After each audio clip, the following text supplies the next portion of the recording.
Para magkaroon ng isang tao ng skill ay kinakailangan kumain ng espesyal na prutas na tinatawag na skill fruit. Isang prutas lang ang pwedeng kainin ng bawat tao pero may isang binatilyo ang nagawang makakain ng higit pa sa isa.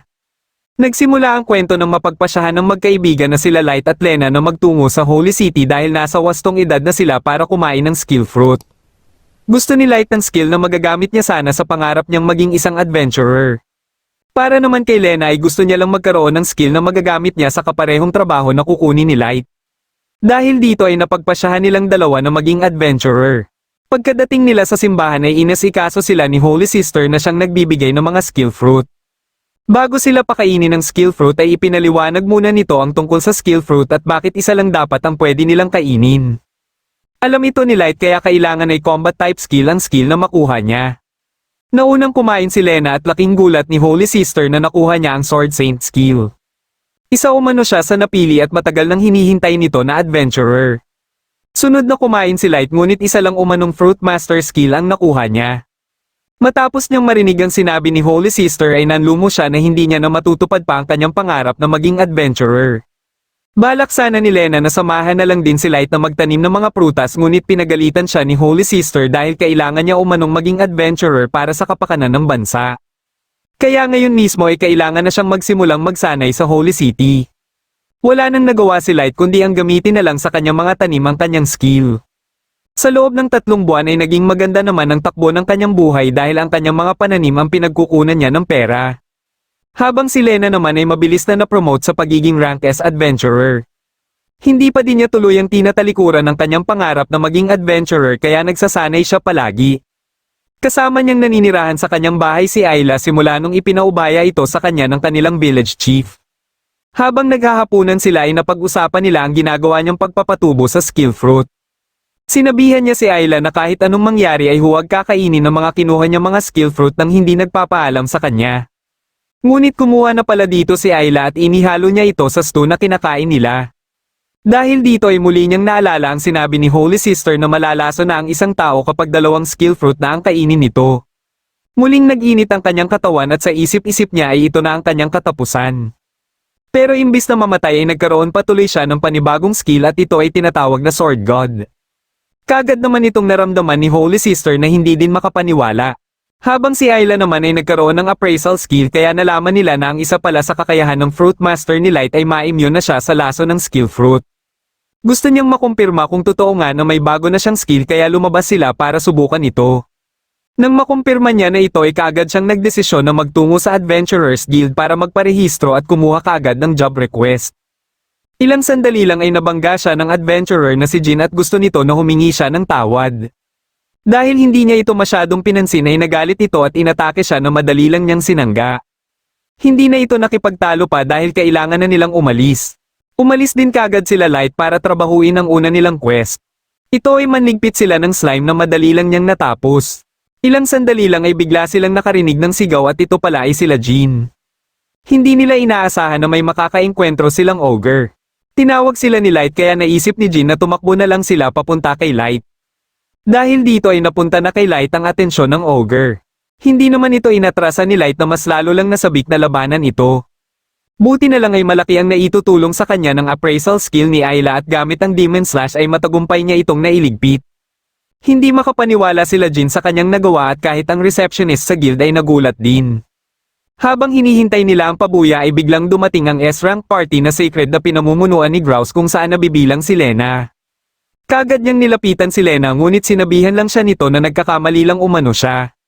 Dahil dito ay lalo lang siyang nabahala na nakalimutan na ata siguro siya ni Lena. Minabuti nila na kumain muna at ilang sandali lang ay dito na sila nilapitan ni Lena. Iniiwasan lang pala ni Lena na malaman nila Grouse na magkakilala sila. Matapos nitong malaman na isa na din siyang adventurer ay natuwa ito na sa wakas ay natupad na din niya ang kanyang pinapangarap. Dito na din nila napag-usapan ng tungkol sa sacred na para kay Lena ay hindi magandang party. Naikwento niya ang isang quest nila kung saan natalo nga nila ang halimaw ngunit nawala naman ng hanap buhay ang mga taga-nayon dahil sa ginawa ng kanyang mga kasamahan. Sinubukan niyang magreklamo sa Holy Sister ngunit mas pinaburan lang nito ang ginawa nila Grouse. Sinubukan ni Light na alokin si Lena na sumali na lang sa kanilang party ni Ayla ngunit tumanggi ito at katapos ay dito na ito umalis. Simula ng mga oras na iyon ay hindi na mawala kay Light ang pag-aalala kay Lena. Dahil dito ay iminungkahi sa kanya ni Ayla na tanungin na lang umano niya si Grouse na saktong nasa S-rank clowns pa din. Habang ipinagmamayabang nito sa mga babae ang tagumpay nila sa katatapos nilang quest ay pumasok ang isang receptionist dahil may nagrereklamo umano sa kanilang trabaho. Pero nagdahilan lang ito kaya dito na pumasok si Light para makiusap na pakawalan na nito sa Sacred si Lena. Ang problema ay pinalabas lang siya ng mga bantay dahil tanging mga S-rank lang ang pwedeng manatili sa silid. Kinabukasan ng umaga ay muling inalala ni Lena ang alok sa kanya ni Light kaya sinabi niya na kay Grouse na nais niya nang tumiwalag sa party. Ngunit nang palabas na siya ng silid ay hinarangan siya ni Grouse. Alam nito na hindi siya papalag kaya wala na siyang nagawa pa. Pagkalabas nila ng guild ay bigla silang hinarangan ni Light. Niyaya ni Light si Lena dahil manliligpit umano sila ng mga halimaw. Pero hindi magawa ni Lena na suwayin si Grouse kaya hinamon na lang ni Light si Grouse sa isang duelo. Kung manalo siya ay kailangan pakawalan na ni Grouse si Lena pero kung matalo naman siya ay gusto ni Grouse na hindi na siya magpakita pa sa guild kahit kailan. Pagkabunot ni Grouse ng kanyang espada ay kaagad itong ginamitan ni Ayla ng appraisal skill. Tinatawag na Godspeed ang skill nito na siyang rason bakit nagtataglay siya ng sobrang bilis. Pagkasimula ng kanilang duelo ay walang tigil na umatake si Grouse. Ramdam ni Light na hindi lang bilis ang mayroon si Grouse dahil malalakas din ang mga atake nito. Ilang sandali lang ay nagawa ni Grouse na maputol ang kanyang espada. Pero hindi ito naging problema sa kanya at dahil nakikita ni Lena ang kanyang determinasyon ay hindi na ito nagduda pa na matatalo niya si Grouse. Nang makita niya ang walis ng isa sa nanunood ay hiniram niya muna ito. Dahil dito ay lalo lang nainis sa kanya si Grouse dahil iniisip nito na ginagawa niya lang na biro ang kanilang duelo. Pagkaatake nito muli ay mas nag-focus na siya sa kanyang nararamdaman kaya naunahan niya ito.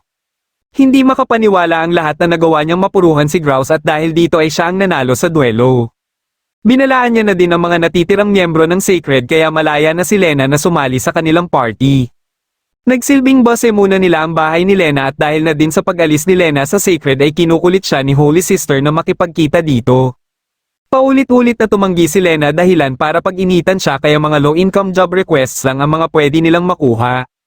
Pero hindi ito naging problema sa kanila at tinanggap pa din nila ang mga ganitong quest. Mabilis lang nilang natatapos ang mga quest ngunit kakarampot lang ang nakukuha nilang pabuya. Napagpasyahan nila na pangalanan na ang kanilang party at naisip ni Light ang Luxria na may ibig sabihin na incomplete light. Kinabukasan ng umaga pagkadating nila ng guild ay kinausap sila kagad ng receptionist dahil may quest umano para sa kanilang party.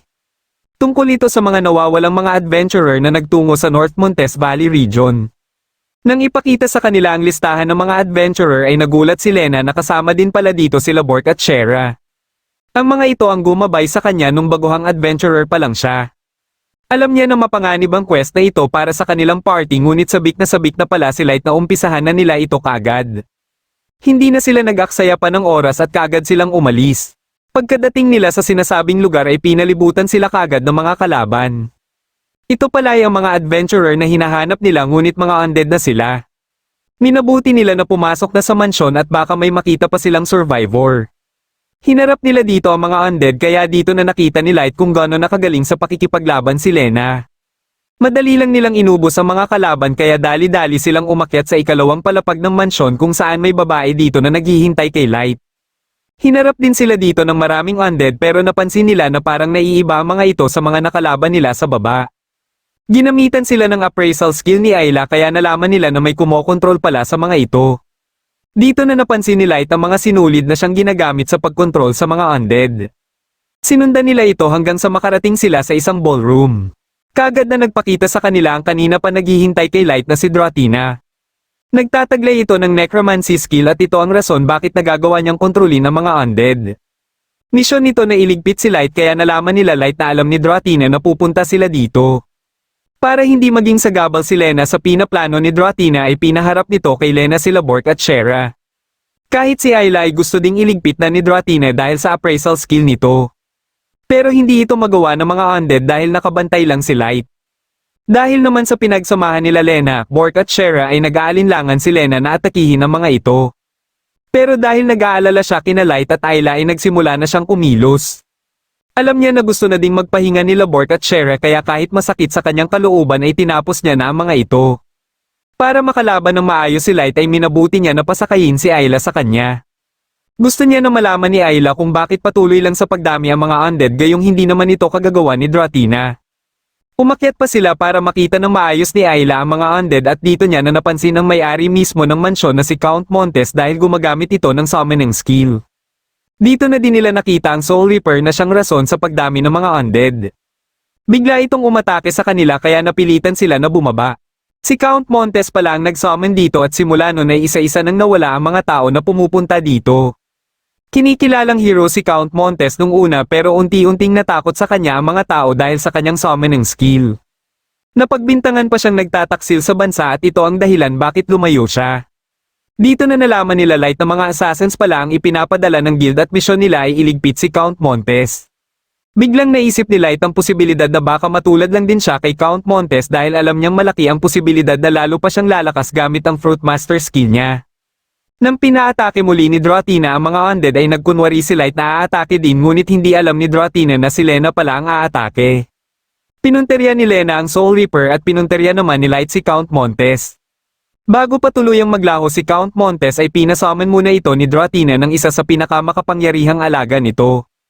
Ito ay isang wicked dragon na kahit si Dratina ay hindi ito nagawang makontrol. Hindi tumatalab dito ang mga pisikal na atake kaya kahit magtulungan sila Light at Lena ay hindi pa din nila ito kaya. Sinubukan itong atakihin ni Light ngunit nabali lang ang kanyang espada. Iminungkahi ni Ayla na kumain na lang siya ng skill fruit dahil may dala pala itong mga skill fruit. May isang lalaki naman ang kumuha kay Dratina at kaagad din silang umalis. Pagka-atake muli ng dragon ay si Lena muna ang humarap dito para magkaroon ng oras si Light na makahanap ng panibagong skills na pwedeng tumalo dito. Sa una niyang subok ay nakakuha siya ng bug resistance skill. Dahil hindi ito pwede ay dalawang skill fruit na ang kinain niya. Ngunit Cat Charmer at Weapon Durability Boost lang ang kanyang mga nakuha. Muli siyang kumain ng isa pang skill fruit at sa pagkakataon na ito ay nakakuha siya ng Slip Pixie. Kahit anong nilalang ay kayang patulugin ang kapangyarihan nito kaya alam ni Light na pwede nila itong gamitin sa dragon. Sa unang subok nila ay hindi ito umubra dahil hindi umaabot sa dragon ang kapangyarihan ng Slip Pixie. Dahil dito ay gumawa ng paraan si Light para magkaroon siya ng pagkakataon na makalapit sa dragon. Matagumpay niya itong nagawa kaya napatulog na nila ang dragon. Bago pa gumuho ang mansyon ay dali-dali silang lumabas. Hindi na din sila nagtagal pa dito at bumalik din sila kagad sa Holy City. Pagkadating nila sa Holy City ay dito na nawala ng malay si Light. Nagkaroon pala siya ng lagnat na siyang epekto matapos siyang kumain ng maraming skill fruit. Matapos ang 2 araw niyang pahinga ay bumaba na ang kanyang lagnat at nakabawi na siya sa kanyang lakas. Pero gusto pa din nila Lena na magpahinga muna siya. Nalaman niya na ipinatawag pala sila ng guild para tanungin tungkol sa Wicked Dragon. Kahit gusto niyang sumama ay hindi pa din siya pinayagan ni Lena. Pagkadating nila ng guild ay ipinarehistro muna ni Lena si Ayla para opisyal na itong maging adventurer. Dahil 2 oras pa silang maghihintay ay minabuti nila na mamili muna ng masusuot ni Ayla. Napadaan sila sa jewelry shop at nakakita si Ayla dito ng totoong diamond. Hindi alam ng tindero na totoong diamond ito kaya nabili nila ito sa murang halaga. Katapos ay dumiretso na sila sa bilihan ni Lena ng kanyang mga damit para dito bilhan ng damit si Ayla. Pagkabalik nila ng guild ay inihatid na sila ng receptionist sa conference room. Kaya pala tinanggap ni Lena ang imbitasyon ay para makakuha din siya ng impormasyon tungkol kay Dratina. May nagutos kay Dratina na iligpit sila at tanging ang guild lang ang may alam na patungo sila sa mansyon ni Count Montes. Pagkapasok nila ng conference room ay nakaharap nila dito ang mga miyembro ng Forebearers. Ito ay sila Flower Hat, Tigerbeard, Gravekeeper at si Holy Sister. Sinubukan ni Ayla na alamin ang skill ni Holy Sister ngunit nagtaka siya na wala siyang makita. Bago magbigay ng impormasyon si Lena tungkol sa Wicked Dragon ay tinanong niya muna si Holy Sister kung may alam ito tungkol kay Dratina. Sumagot lang si Holy Sister na wala siyang matandaan na may ganitong pangalan na adventurer. Iminungkahi ni Flower Hat na tingnan na lang nila ang Grand Library Records baka sakaling may makita silang impormasyon dito tungkol kay Dratina. Ngunit kagad na binago ni Holy Sister ang usapan kaya bumalik sila sa Wicked Dragon. Dahil dito ay ipinakita na ni Lena ang taliskis ng Wicked Dragon. Pero bago niya ito patingnan ay gusto niya ding makita ang lahat ng mga records na may kinalaman kay Dratina. Dahil pumayag ang mga miyembro ng BRS pati si Holy Sister ay tiningnan na ni Flower Hat ang taliskis. Nakita niya dito si Dratina at ang appraiser officer nito ay si Holy Sister. Katwiran ni Holy Sister ay hindi niya na matandaan pa si Dratina sa dami ng mga nabigyan niya ng skills. Gayunpaman ay natuwa pa din si Lena dahil may lead na siya. Ang problema ay gustong ipatanggal ni Holy Sister ang kanilang party sa guild dahil sa reklamo ni Grouse. Biglang dumating dito si Light na siyang ikinagulat nila Lena. Akala niya ay pinupuri na sila Lena at gusto din niya na purihin siya. Ipinalam sa kanya ni Holy Sister ang tungkol sa sitwasyon ng kanilang party ngunit wala siyang pakialam dito dahil sila pa din ang Luxria. Nang tiningnan ni Holy Sister ang kanyang skill ay biglang nagbago ang isip nito. Binigyan sila ng pagkakataon na makapagparehistro muli sa guild pero kailangan muna nilang talunin ng isang S-rank na halimaw. Kahit alam niya na may posibilidad na isa lang itong patibong ay gusto niya pa din itong maranasan para mas tumatag pa siya. Pagkalabas nila ay nilapitan sila ni Gravekeeper para pagmultahin si Light sa pagpasok sa conference room na may dalang sandata. Akala ni Light ay maiiwasan niya ito kung ipapakita niya na putol na ang kanyang espada ngunit mas lumaki lang ang kanyang babayaran dahil inutang niya lang pala ang espada na ito. Ang problema ay hindi na din siya pwedeng umutang muli sa guild dahil 2 espada na ang kanyang nasira. Iminungkahi na lang ng receptionist na magpagawa na lang umano siya sa blacksmithing workshop. Dahil matatagalan pa bago ito matapos ay nagpaalam muna sa kanila si Lena dahil bibisita muna siya sa Athena para umpisahan na ang kanyang pag-iimbestiga tungkol kay Dratina. Kagad namang nagtungo sila Light sa Tradesman District ngunit karamihan pala sa mga workshops dito ay kakampi ni Holy Sister. Pero may isang workshop siya na pwedeng puntahan at ito ay ang Bolst Workshop. Sinasabing isang legendary blacksmith ang may-ari dito kaya lalo lang nasabik si Light na magpagawa dito ng bago niyang espada. Habang patungo na sila sa Bolst Workshop ay may nakita silang isang babae na hinahabol ng 3 kalalakihan. Ilang sandali lang ay na-corner ng mga ito ang babae ngunit dumating dito si Light para pigilan sila. Sinubukan ng isa na umatake ngunit putol na espada lang ni Light ang ipinantapat niya dito. Sa sobrang lakas ng kanyang atake ay natakot na din ang iba sa kanya kaya umalis na lang ang mga ito. Pinasalamatan siya ng babae na nagpakilala sa pangalang Monica. Nabanggit ni Light kung saan sila patungo at dito na nila nalaman na doon din pala nakatira si Monica. Dinala sila sa workshop at dahil walang ibang tao dito ay dito na din sinabi ni Monica na siya mismo ang may-ari ng shop at mag-isang gumagawa dito. Nais nito na bentahan sila ng mga likha nito katulad ng frying pan at iba pa. Nagtataglay pala ito ng super forge skill kaya nagagawa nitong baguhin ang uri ng metal sa pamamagitan lang ng pagpukpok gamit ang martilyo. Dahil dito ay nagiging espesyal na ang bagay na nagagawa niya. Kagad na nakiusap si Light na gawan siya ng espada ngunit hindi pala gumagawa ng espada si Monica. Sa kabilang workshop pala ang itinuturo ng guide kaya dinala sila ni Monica dito. Ang kanyang ama na si Ival ang namamahala dito at nalaman na din nila Light na may hindi sila pagkakaunawaan ni Monica. Umalis kagad si Monica at tumanggi din si Ival na gawa ng espada si Light dahil marami pa umano silang gagawin na espada. Pagkalabas nila Light ay tinawag sila ng isa sa nagtratrabaho sa shop. Tagahanga pala ito ni Light dahil nakapanood umano ito nung magduelo sila ni Grouse. Dito na nila nalaman ang rason bakit may hindi pagkakaunawaan sila Monica at ng kanyang ama. Kalahating taon na ang nakakaraan ay inatake ng mga bandido ang bagon na sinasakyan ng lola ni Monica na nagdahilan sa pagkasawi nito. Ngunit nang mahuli ng mga kawal ang mga bandido ay nakumpiska sa mga ito ang mga sandata na may initial ni Monica. Nang malaman nito ni Monica ay dito na nagsimula na kamuhian niya ang mga sandata dahilan para hindi na ito gumawa pa ng kahit anong sandata. Biglang dumating ang mga taga Blackbird Merchant Group na pinamumunuan ni Zomdo para umorder muli ng mga sandata kay Ival. Nakilala nito kagad si Light at bigla namang lumabas din si Ival. Para hindi gambalain ng mga ito si Monica ay napipilitan na lang si Ival na tanggapin ang kanilang order kahit kulang na sila sa oras. Pagsapit ng gabi ay muling binalikan nila Light si Monica para yayain ito na kumain. Dahil matagal na din ang huling araw na kumain si Monica na may kasama ay pumayag ito na sumama. Habang kumakain na sila ay nagpasya si Monica na ilibre na lang sila Light bilang pasasalamat na din kanina. Muli namang nakipagkita si Zomdo kay Holy Sister dahil ito pala ang itinalaga ni Holy Sister para mamili ng maraming sandata. Nabanggit nito ang tungkol kay Light dahil may plano pala sila na dukutin si Light. Kaya habang pauwi na si Monica ay dito na siya dinukot ng mga tauhan ni Zomdo na sila Dog. Si Monica pala ang gagamitin nilang pain para mapapunta nila si Light sa underground arena. Gustuhin man ni Ival na magtungo din dito kaso hindi ito pwede dahil si Light lang ang dapat na magpunta dito. Pagkadating ni Light dito ay pinalabas ng mga kalaban ng Raging Taurus. Sabay-sabay silang sumugod ngunit hinihintay lang pala sila ni Light na makalapit dahil gagamitin niya ang Slip Pixie. Pero matapos lang mapakawala ni Light si Monica ay nakalanghap din ito ng pampatulog kaya binuhat na lang ito ni Light pauwi. Minabuti nila Light na magpalipas na lang ng gabi sa bahay nila Monica dahil inaantok na din si Ayla. Nang magising si Doug ay nagulat siya na nakagapos na siya kaharap si Zomdo. Akala niya ay ginapos siya ni Zomdo pero si Light pala ang may gawa nito.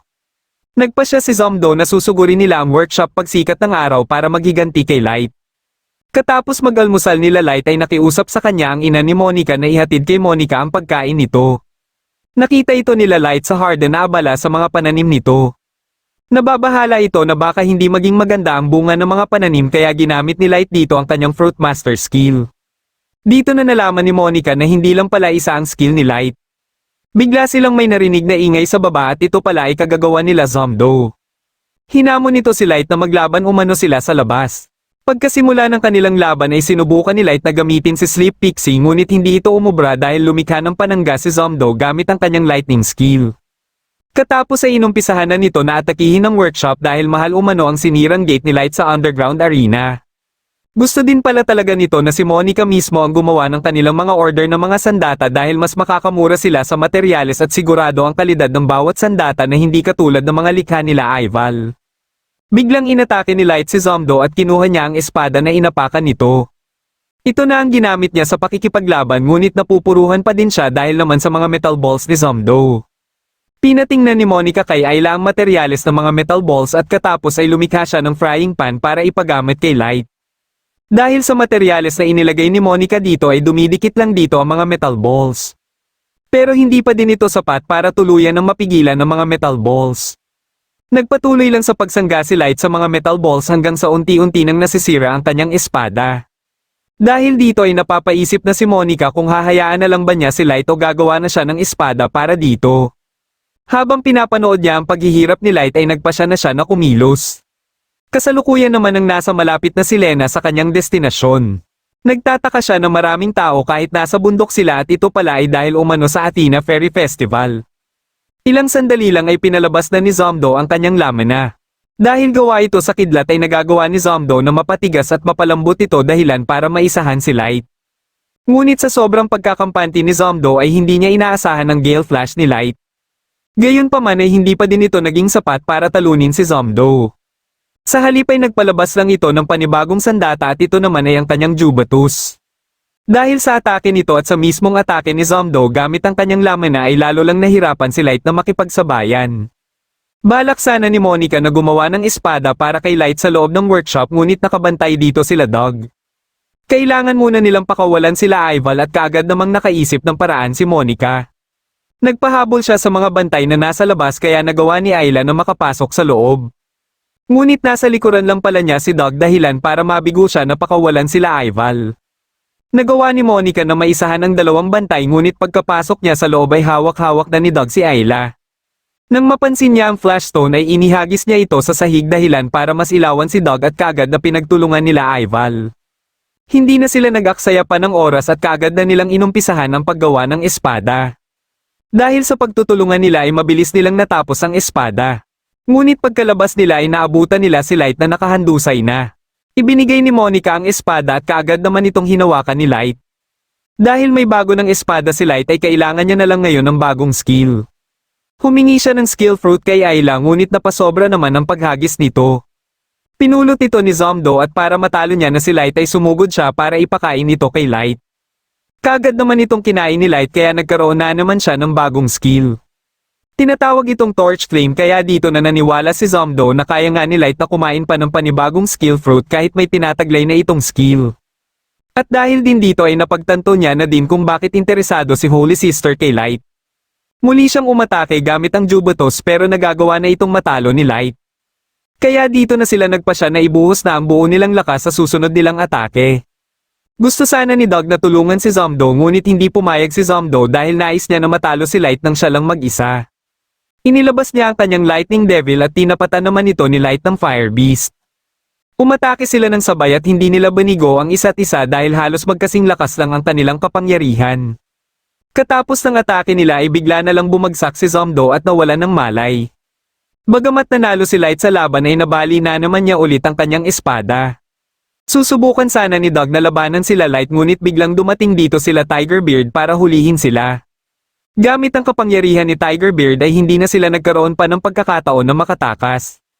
Ilang sandali lang ay nakatulog na din si Light sa sobrang pagod. Biglang may lumapit na ibon kay Ayla at may dala itong mensahe. Galing pala ito kay Lena para ipaalam sa kanila na malapit na ito sa Athena. Kampante si Lena na may makukuha siyang impormasyon tungkol kay Dratina at sa koneksyon nito sa Holy Sister sakaling makarating na siya sa Athena o sa Lake Capital. Pagkadating niya sa Athena ay hindi na siya nag-aksaya pa ng oras at kaagad siyang nagtanong-tanong tungkol kay Dratina. Ngunit lahat ng napapagtanungan niya ay parang umiiwas sa pag-usapan si Dratina. Napansin niya sa di kalayuan ng isang kahina-hinalang lalaki kaya sinundan niya ito dahil baka isa itong assassin na ipinadala ni Holy Sister. Pumasok ito sa makitid na eskinita at dito na ito biglang nawala. Nasa likuran niya lang pala ito pero buti na lang ay mabilis din siyang nakakilos. Naglaban silang dalawa ngunit biglang may dumating para uhatin sila. Ito pala ay si Flower Hat kaya dito niya na nalaman na associate pala nito ang lalaki na nagngangalang Yuan. Katulad sa kanya ay andito din silang dalawa para maghanap ng impormasyon tungkol kay Dratina dahil sa ngayon ay ito lang ang nag-iisang gabay nila para matunton ang Wicked Dragon. Iminungkahi ng mga ito na umuwi na lang siya at dahil ayaw niya itong gawin ay nakiusap na lang siya kung pwede siyang sumama sa mga ito. Pumayag ang mga ito dahil sa kanilang tatlo ay siya lang ang may alam sa hitsura ni Dratina. Pumasok sila sa isang restaurant pero sa basement nito ay may bar kung saan naghihintay ang kanilang informant. Dito nila nalaman kung ano ang mga pinagdaanan ni Dratina at ng pamilya nito. Simula umano nang makuha ni Dratina ang kanyang skill ay dito na nakaranas ng sunod-sunod na kamalasan ng kanilang pamilya. Ang tanging sumusuporta lang sa kanya ngayon ay si Holy Sister. Sa ngayon ay kasalukuyang nasa loob ng syudad si Dratina pero dahil hindi sinasabi ng informant ang eksaktong lokasyon ay binantaan na ito nila Yuan.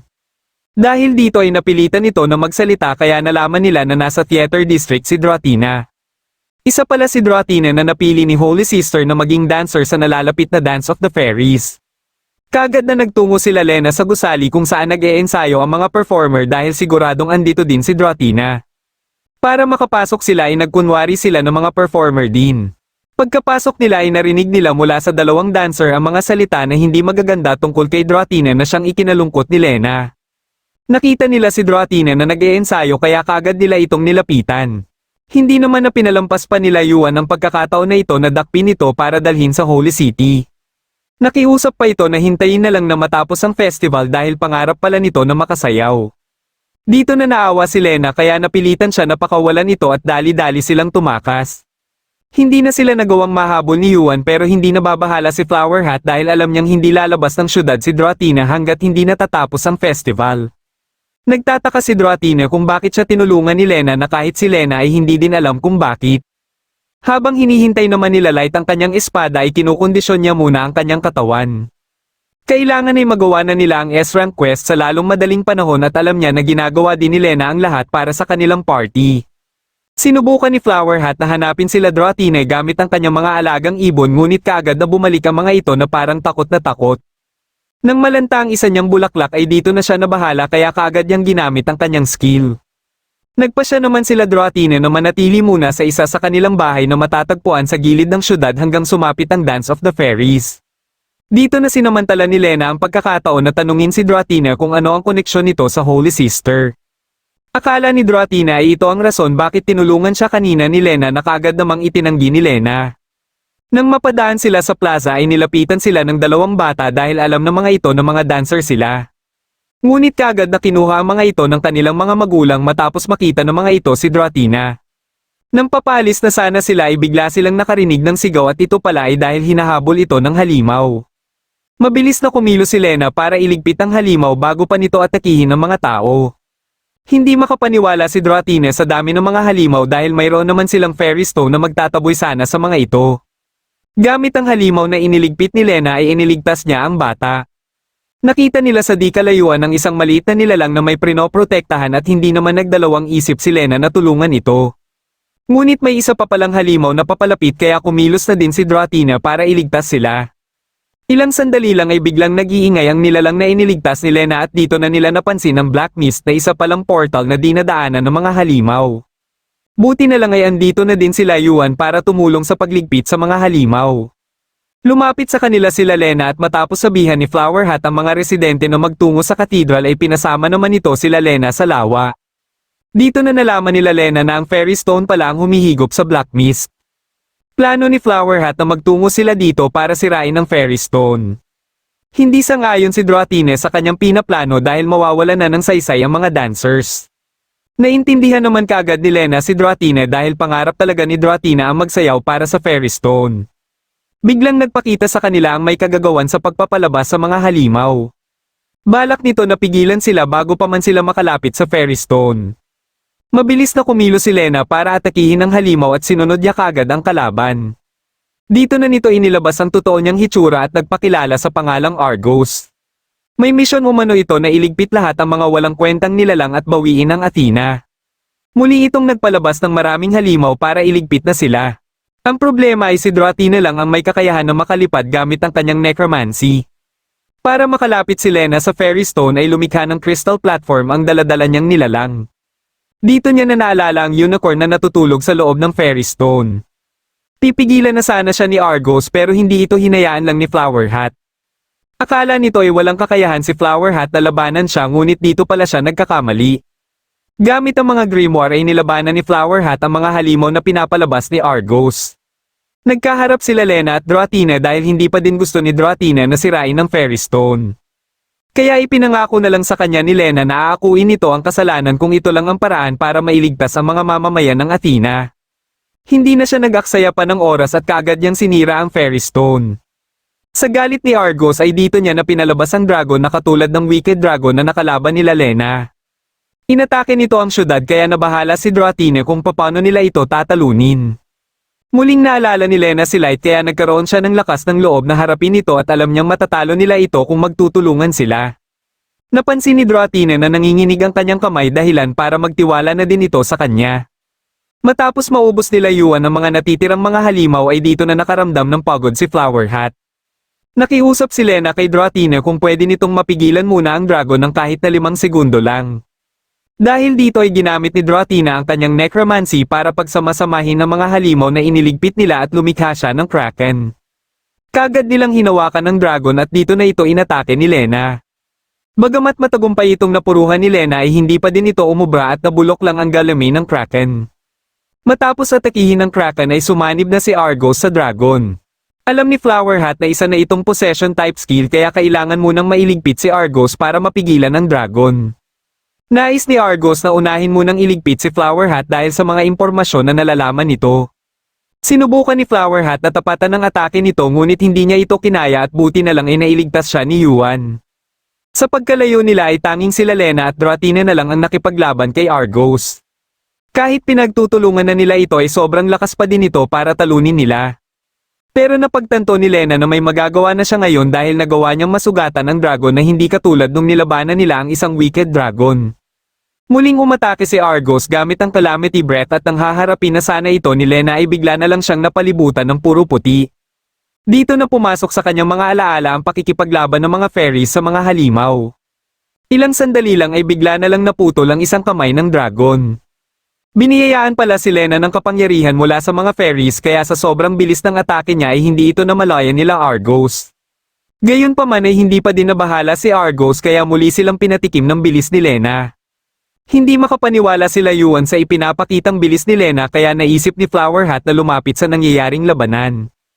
Nagpatuloy lang sa pag-atake sila Argos ngunit hindi pa din nila magawang matamaan si Lena. Naisip ni Argos na punteryahin muli ang syudad dahil ito naman talaga ang kanyang misyon. Pero kagad din itong napigilan ni Lena at dito na nagpasya si Lena na tapusin na ang dragon. Matagumpay niya itong nagawa kahit hindi niya direktang inatake si Argos. Hindi matanggap ni Argos na natalo lang siya ni Lena kahit alam niya sa kanyang sarili na perpekto ang kanyang plano. Sa isip-isip niya ay baka alam na ni Holy Sister na maa-awaken si Lena at ginamit lang siya nito. Dahil wala na siyang rason pa para manatili dito ay umalis na siya at dito na din nawala ang ipinagkaloob na kapangyarihan kay Lena. Muling nagpakita kay Lena ang maliit na nilalang at alam niya na sinamahan siya nito kanina sa kanyang pakikipaglaban. Pagkalapit sa kanila ni Dratine ay ginamitan sila ng kapangyarihan ni Flower Hat para mawala ang mga natamo nilang mga sugat. Pinuri silang dalawa dahil sa matagumpay nilang pagtutulungan para talunin si Argos. Habang nagpapahinga si Light sa kanyang pagsasanay ay dinalhan siya ni Ayla ng kanyang hapunan. Kagad niya itong kinain at dahil nanumbalik na ang kanyang lakas ay muli siyang bumalik sa pagsasanay. Humingi ng tawad si Lena kay Flower Hat na hindi niya nadakip si Argos. Pero hindi ito naging problema para kay Flower Hat dahil may naiwan umano si Argos na talisman. Sigurado siya na ito ang ginamit ni Argos para baliktarin ang epekto sa kapangyarihan ng Fairy Stone dahil ang ibig sabihin ng nakaukit dito ay reversal. Kaya para sa kanya ay napakahalaga ng bagay na ito dahil mayroon na naman siyang bagong madidiskubre. Natanong naman niya si Lena tungkol sa kapangyarihan na nakuha nito at ayon kay Lena ay posibleng dahil ito sa kasama niyang nilalang. Biglang nagpakita sa kanila ang Fairy King na si Obol kaya nakilala ito kagad ni Lena na isa sa nakita niya kanina sa kanyang memorya. Sinagot nito ang kapangyarihan na nakuha ni Lena at ito umano ay galing kay Siren Doros. Dito na nila nalaman na Siren Doros pala ang pangalan ng unicorn na nasa Fairy Stone. Matapos umano nilang matalo ang mga demon ay natupok din ang kalupaan na pinangyarihan ng labanan. Dahil dito ay nagboluntaryo si Siren Doros na ilagay ang kanyang sarili sa Fairy Stone bilang isang sakripisyo. Pero matapos niyang mapagtanto ang kapalaran ng Fairy Stone at ng kanyang sarili ay nagpalabas siya ng kanyang clone. Nakita siguro nito kay Lena ang determinasyon ni Lena na protektahan ng Athena kaya tinulungan nito si Lena. Dahil nakumpleto naman na ni Siren Doros at ng Fairy Stone ang kanyang misyon ay hindi na din siya magtatagal pa.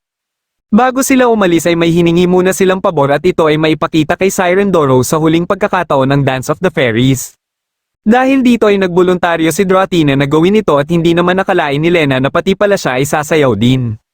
Nang mapansin sila ng mga nasa cathedral ay naintindihan kagad ng mga musikero ang kanilang gagawin. Kaya pagkasimula nila ay nagsimula ding tumugtog ang mga ito. Natuwa ang mga manunood sa kanilang sayaw na siya ding nagpabago sa tingin ng iba kay Athena. Ilang sandali lang ay hinayaan na ni Lena si Athena na magsayaw mag-isa. Ramdam ni Athena ang kanyang pagsasayaw kaya hindi niya na ding maiwasan na mapaluha. Bagamat naglaho na si Siren Doros ay may iwan naman ang bagong Siren Doros at nakiusap si Obol kay Lena na ipakita dito ang kanilang mundo. Nakaisip naman kagad si Lena ng ipapangalan dito at naisip niya ang Siren.